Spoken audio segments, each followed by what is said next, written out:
இரண்டாவதாக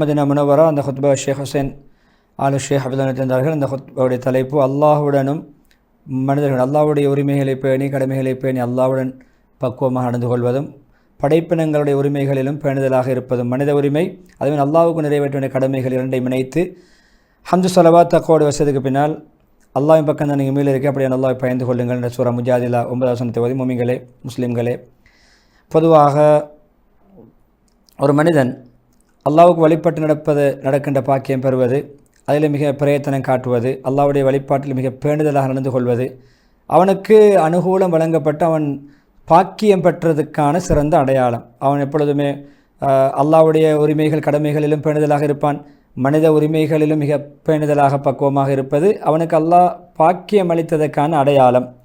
எப்பொழுதுமே மக்களுக்கு அநியாயம் செய்வதை விட்டு முற்றுமுழுதாக ஒதுங்கி தூரமாக நடப்பதற்கு தனிப்பான். எந்த வகையிலும் அநியாயம் செய்ய மாட்டான். சொல் ரீதியாகவோ செயல் ரீதியாகவோ யாருக்கும் அவன் அநியாயம் செய்யாமல் தன்னை பக்குவப்படுத்தி கொள்வான்.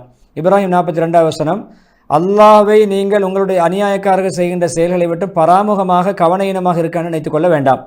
அல்லாஹ் அவர்களை தாமதப்படுத்துவதெல்லாம் ஒரு நாளைக்காக, அந்த நாளிலே பார்வைகள் எல்லாம் தடுமாறும், அந்த மறுமை நாளில் தண்டனை கொடுப்பதற்காகத்தான் அல்லாஹ் அவர்களை தாமதிக்கிறான். நபி ஸல்லல்லாஹு அலைஹி வஸல்லம் அவர்கள் அறிவிக்கக்கூடிய ஹதீஸ், அடியான் அல்லாஹ் சொன்னதாக ஹதீஸுல் குதுசி, அல்லாஹ்வுடைய என்னுடைய அடியார்களே, நிச்சயமாக நான் அநியாயம் இழைப்பதை என் மீதே ஹராமாக்கி உள்ளேன். நான் யாருக்கு அநியாயம் இழைப்பது கிடையாது. உங்களுக்கு மத்தியிலும் ஒருவருக்கு அநியாயம் இழைப்பதை ஹராமாக்கி இருக்கிறேன். எனவே நீங்கள் உங்களுக்குள் அநியாயம் இழைத்து கொள்ள வேண்டாம். முஸ்லிம். அதேபோல் அல்லாஹ்வுடைய அடியார்களே, பொதுவாக நஷ்டம் மிகப்பெரிய அழிவு என்ன தெரியுமா? ஒரு ஆத்மாவுக்கு பிறருக்கு அநியாயம் இழைப்பது தான் தனக்குத்தானே அழிவு பாதையில் தன்னை இட்டுச் செல்வதற்கான சிறந்த அடையாளம். பிறருக்கு அநியாயம் செய்வது தன்னை அழித்து கொள்வதற்கான சிறந்த ஒரு காரணி, பயங்கரமான அழிவு காரணம். மக்களுடைய உரிமைகளை மீறுவது, அநியாயத்தை பயந்து கொள்ளுங்கள், நிச்சயமாக அநியாயம் மறுமையிலே இருள்களாக வரும். புகாரி ஓ முஸ்லிம் ரஹிமஹுல்லாஹ். முஸ்லீம்களை பொதுவாக எப்பொழுதுமே நன்மைகள் செய்வது போன்று அதை பாதுகாத்து கொள்ள வேண்டும். நன்மைகள் அழியாமல் பேணிக்கொள்ள வேண்டும், பாதுகாக்க வேண்டும், மார்க்கத்தை பாதுகாக்க வேண்டும். ஏன் தெரியும்? மனிதன் சகோதரனை விட்டு, தாய் தந்தையை விட்டு, மனைவி மக்களை விட்டு ஓடக்கூடிய அந்த நாளில் செய்த நன்மைகளுடைய கூலிகள் அழியாமல் இந்த உலகத்திலே கவனமாக வாழ்வது ஒரு மனிதனுடைய கட்டாய கடமை. நாங்கள் நீதியான தராசுகளை கியாமத் நாளில் நிறுவுவோம். எந்த ஆத்மாவுக்கும் சிறிதளவேனும் அநியாயம் நடக்காது. ஒரு அணுவின் இடையளவோ ஒரு கடுகின் இடையளவோ ஏதாவது ஒரு செயல் நன்மையோ தீமையோ இருந்தால் அதை நாங்கள் கொண்டு வருவோம், தராசில் நிற்போம். நாங்கள் கேள்வி கணக்கு கேட்பதற்கு போதுமானவர்கள், போதுமான ஆற்றல் உள்ளவர்கள். அம்பியா 47 வசனம். எனவே வங்குரோத்து நிலைமை, வங்குரோத்து அடைவது, நஷ்டமடைவடைய உண்மையான வங்குரோத்து பெரிய நஷ்டம் என்ன தெரியுமா? ஒரு அடியான் நல்லமல்கள் செய்திருப்பார், போட்டி போட்டு அமல் செய்திருப்பார், கியாமத்து நாளிலே மக்களுடைய சில உரிமைகளை மீறியவராக வருவார், அவர் அநியாயத்தோடு சம்பந்தப்பட்டவராக வருவார். எனவே அது பெரிய தண்டனையாக அவருக்கு மாறிவிடும், அது பெரிய நஷ்டமாக மாறிவிடும். பல நன்மைகளை செய்து வந்து முன்வைப்பார், என்னாலும் அநியாயம் இழைத்திருப்பார். யாருக்கு தன்னுடைய சகோதரனுக்கு இழைத்த ஒரு அநியாயம் யாரிடம் இருக்குமோ, அவருடைய மானம் சம்பந்தப்பட்டதாக இருக்கலாம், அது ஏதோ ஒரு சம்பந்தப்பட்ட தலைப்பில் அநியாயம் செய்திருந்தால் அதை மன்னிப்பு கேட்டு ஹலாலாகி கொள்ளுங்கள், கொடுக்க வேண்டியதை கொடுத்துக் கொள்ளுங்கள், மன்னிப்பு கேட்க வேண்டிய மன்னிப்பு கேட்டுக்கொள்ளுங்கள். இன்றைய தினம் அன்றைய நாள் தீனாரோ திர்ஹமோ, ஒரு தீனார் ஒரு திர்ஹம் கூட கொடுக்க இல்லாத அளவுக்கு பிறருடைய உரிமைகளை நீங்கள் நிறைவேற்றிக் கொள்ளுங்கள், கொடுத்துக் கொள்ளுங்கள். அவருக்கு நல்லமல் இருந்தால் அந்த நல்லமல் மறுமை நாளில் அவருடைய அநியாயத்துக்கு தக்கவாறு இவரிடமிருந்து எடுத்து அநியாயம் இழைக்கப்பட்டவருக்கு கொடுக்கப்படும். எனவே நன்மைகள் முடிந்துவிட்டால் அநியாயம் இழைக்கப்பட்டவர்களுடைய பாவங்கள் அநியாயம் இழைத்தவருக்கு சுமத்தப்படும். புகாரி ரஹிமஹுல்லாஹ் ரிவாயத். எனவே அங்கு பிறருடைய பாவத்தை சுமந்து உங்களுடைய நன்மைகளை அளிக்காமல் இங்கு நீங்கள் உலகத்திலேயே மன்னிப்பு கேட்டுக்கொள்ளுங்கள், மன்னிப்பு அதை திருப்பி கொடுக்க வேண்டிய உரிமைகளை கொடுத்து விடுங்கள். பொதுவாக உண்மையான சம்பூர்ணமான நஷ்டம் இதுதான். ஒருவருடைய பிறருடைய உரிமைகள் உங்களுடைய நன்மைகளை எடுப்பது, பிறருடைய மனித உரிமை மீறல்கள் உங்களுடைய நன்மைகளை பறிப்பது, அளிப்பது, அவர்களுக்கு வழங்கப்படுவது, அவருடைய பாவங்களுடைய முதுகுக்கு மேல் சுமத்தப்படுவது. கேட்டான் நபி ஸல்லல்லாஹு அலைஹி வஸல்லம், முஃப்லிஸ் வங்குரோத்துக்காரன் யாருன்னு தெரியுமா? சொன்னார்கள், எங்களிலே தீனார் திர்ஹம் இல்லாதவன், காசி பணம் இல்லாதவன் தான் வங்குரோத்துக்காரன். சொன்ன நபி ஸல்லல்லாஹு அலைஹி வஸல்லம் அவர்கள், உண்மையிலே என்னுடைய உம்மத்திலே கியாமத்து யார் தெரியுமா வங்குரோத்துக்காரன்? கியாமத்து நாளிலே தொழுகை, நோன்பு, ஜக்காத் போன்ற பெரும் பெரும் நன்மைகளை கொண்டு வந்து குவிப்பான். ஆனால் அவருக்கு எதிராக சில எதிர்ப்பு முறைப்பாடுகள் முன்வைக்கப்படும், அவருக்கு எதிராக சில முறைப்பாடுகள், அவருக்கு எதிராக சில எதிர்ப்பு மனுக்கள் தாக்கல் செய்யப்படும். அநியாயம் இழைத்த ஒரு சொல்லுவேன், அநியாயமாக என்னை ஏசினான், என்னை இட்டு கட்டினான், என் மீது வீண்பழி சுமத்தினான், என்னுடைய சொத்தை அபகரித்தான், பறித்தான், அனுபவித்தான், இன்னாருடைய இரத்தத்தை ஓட்டினான், இன்னாரை காயப்படுத்தினான், அடித்தான்.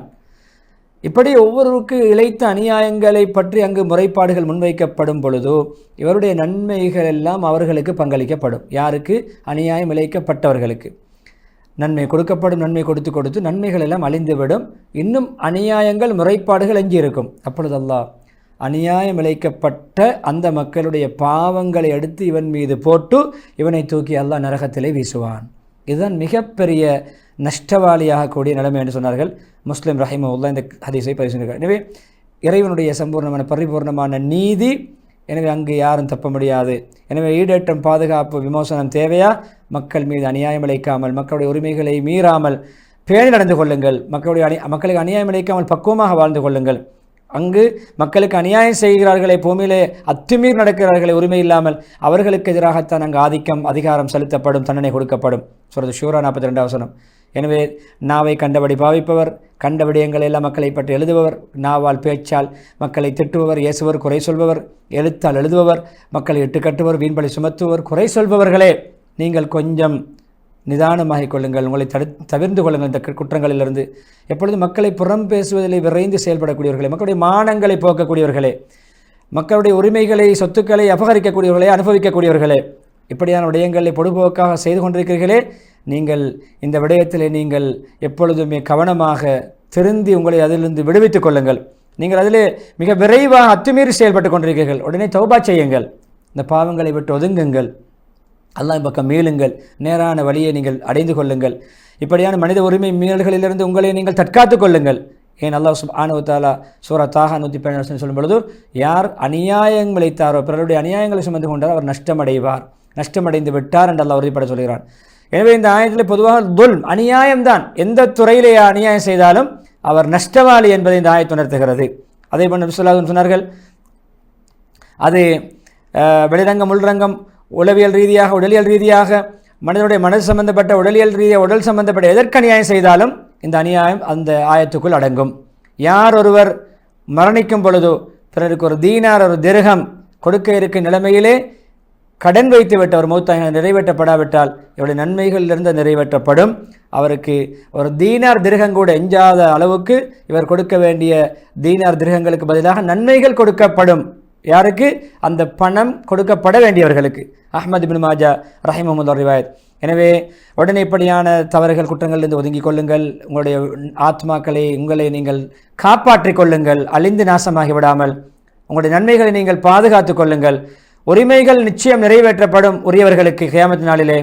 எந்த அளவென்றால், கொம்புள்ள ஓர் ஆடு உலகத்தில் கொம்பில்லாத ஒரு ஆட்டுக்கு குற்றி இருந்தால், கொம்பால் தாக்கி இருந்தால், அந்த கொம்பில்லாத ஆட்டுக்கு கொம்பை கொடுத்து கியாமத்து நாளிலே இங்கு தன்னை குற்றிய ஆட்டுக்கு அல்லாஹ் குற்ற வைப்பான், அந்த கொம்பால் அல்லாஹ் தாக்க வைப்பான். இந்த அளவுக்கு ஆட்டிடமிருந்து இன்னும் ஒரு ஆட்டுக்கே உரிமை பெற்றுக் கொடுக்கப்படும், அந்த அளவுக்கு உரிமைகள் நிறைவேற்றப்படும் என்ற முஸ்லிம் ரஹிமஹுல்லாவுடைய அந்த ஹதீஸை முன்வைத்து பரக்கத்துக்காக துவா செய்து இஸ்திக்ஃபார் செய்யுமாறு தூண்டி, முதலாவது ஹுத்பா முடித்து உடனே ஹுத்பா ஹம்து ஸலவாத் தக்வா பின்னால் ஒவ்வொரு அடியார்கள், ஒவ்வொரு முஸ்லீம்கள் மீது கட்டாய கடமை எப்பொழுதுமே பிறருடைய உரிமைகளை மீறுவதை விட்டும் தன்னை தற்காத்துக் கொள்வது, நிரபராதியாக வாழ்வது, குற்றம் இழைக்காமல். தெளிவான ஹதீஸிலே வந்திருக்கிறது, பொதுவாக அல்லாஹ்வுடைய பாதையில் போராடி தியாகம் செய்து உறுதியாகம் செய்வது எல்லா பாவங்களையும் மன்னிக்கும், கடனை தவிர. எனவே கடனுடைய விடயத்திலே ஒரு மனிதன் பொடுபோக்காக இருந்தால் இம்மை மறுமை பாரிய நஷ்டங்களுக்கு ஆளாகுவான்.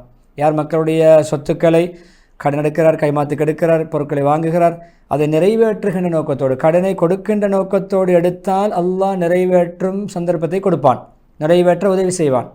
மக்களுடைய காசி பணங்களை எடுக்கிறார், கொடுக்கின்ற நோக்கம் இல்லை, எடுத்து அழிக்க வேண்டும், பாவிக்க வேண்டும், பயன்படுத்த வேண்டும், கொடுக்கின்ற ஐடியா இல்லாவிட்டால் அல்லாஹ்வும் அதை நஷ்டப்படுத்தி விடுவான், அப்படி செலவழிக்க வைத்து விடுவான், அழித்து விடுவான். கொடுக்கின்ற சந்தர்ப்பத்தை அல்லாஹ் உண்டாக்க மாட்டான் என்ற அந்த ஹதீஸை சொல்லி சலவாத்துடைய முக்கியத்துவம் சொல்லி, சலவாத்து அழகான ஒரு சலவாத்து நபியவர்கள் மீது ஓதி நீண்ட துவா பிரார்த்தனையோடு ஹத்தீப் ஹுசைன் ஹஃபிதுல்லாஹ் அவர்கள் மதீனா முனவரோட ஹுத்பாவுக்கு முற்றுப்புள்ளி வைக்கிறார்கள். விளம்பர இடைவெளி தொடர்ந்து மஸ்ஜித் அக்ஸாவுடைய ஹுத்பாவை இன்ஷா அல்லாஹ் நாம் பார்க்கலாம்.